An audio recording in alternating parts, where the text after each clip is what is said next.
Jim Crow flashbacks. Feeling unsure, ducking people laugh black. I notice my sin, thinking that they laugh at. The history informs asking where the blacks at. On stage, most of them is rappers. Entertain us and be accepted by the massa. It's how it feels like. We beat civil rights, cause we could play ball and sing good, man, it wasn't Christ. That made white people put their guard down. It was Jim Brown, it was Motown. Cause back then the little church out in your town was a little bit racist. How about now? I think you're a little bit racist, which probably means I'm a little bit racist. I know a lot of black people that are racist, but are you sure you're not a little bit racist? You might not use the word, but you might do something much bigger. Presume and dismiss the reality that your black brother still feel the fatality. It's kinda hard when you on the upper echelon to understand why we always have a finger on. Check the Cheerios commercial. Everybody hasn't moved on. In the church, I ain't saying that it isn't, but black people often are the ones that bridge the distance. Coming to white churches, singing the white music. They telling me get over that, but they don't have to do it. Giving up your preferences for the gospel. Have you gone to a black church where it's awkward, where the worship ain't yours cause you face it? And if not, you might be a little bit racist. Don't call me an African American. I don't call you a Norwegian American. You white and I'm black and that's fact. And the racism that is still left, gotta deal with that. I think you're a little bit racist, which probably means I'm a little bit racist. I know a lot of black people that are racist, but are you sure you're not a little bit racist? You might not. Woo, okay. Well. Okay then. Okay then. Welcome back. Okay then.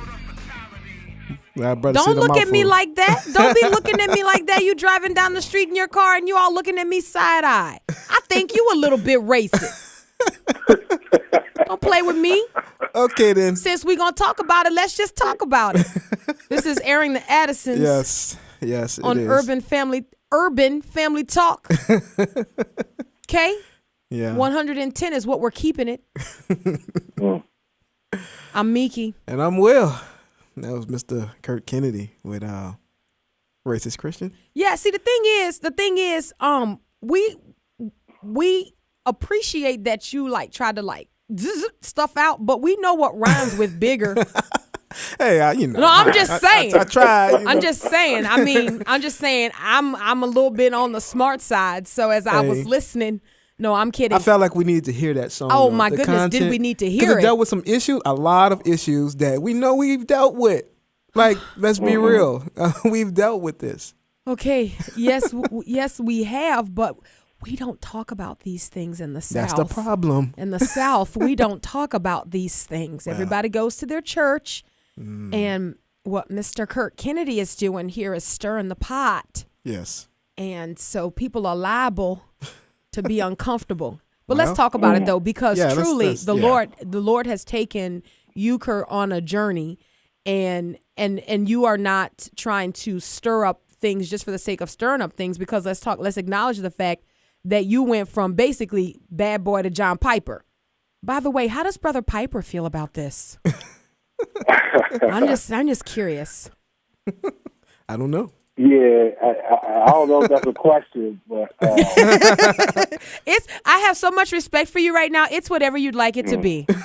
That could be a question or a statement. I don't know. Yeah, I'm not sure how they feel. I mean, to be honest with you, I feel like a lot of the conversations about race are very safe, and I feel like the one of the reasons why I went there with the song and even Paula Dean on the album. Oh, that's another one. Was because I feel like that we use statements like the church is the most segregated hour on Sunday, or black people need to forget, white people need to remember, that kind of stuff. I personally think that stuff is just dumb to me. Okay. Because I feel like the gospel the scriptures are real, and I feel like sometimes the music of people who represent the scriptures aren't as real as the scriptures, and so there's a degree in which you'll see depression, frustration, angst, confusion, fear. I mean, Paul was afraid. God had to tell Paul, I got people in this city in Corinth to go there. Paul was afraid. God had to appear to him in a dream. And we kind of create these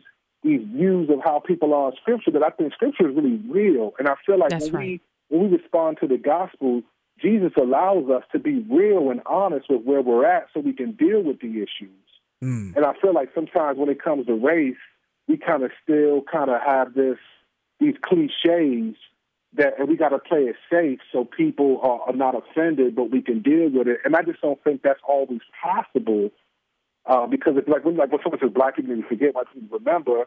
You got to understand, like, the things that black people struggle with today are consequences of our history. Wow. So I can't necessarily, I can forget and not be angry and bitter and sin in the flesh. Yes. But I can't just altogether act like that historically doesn't affect what's happening in the current. And that's still a reality. So what I wanted to do with a Christian racist was, all right, I'm giving you the conversation that black people have with each other, or experiences that I've had that I've talked to with other black people, and I'm putting it out there. And let's if we believe the gospel, let's just get raw with it. If Christ shed his blood, let's spill a little blood for the sake of truth. Urban Family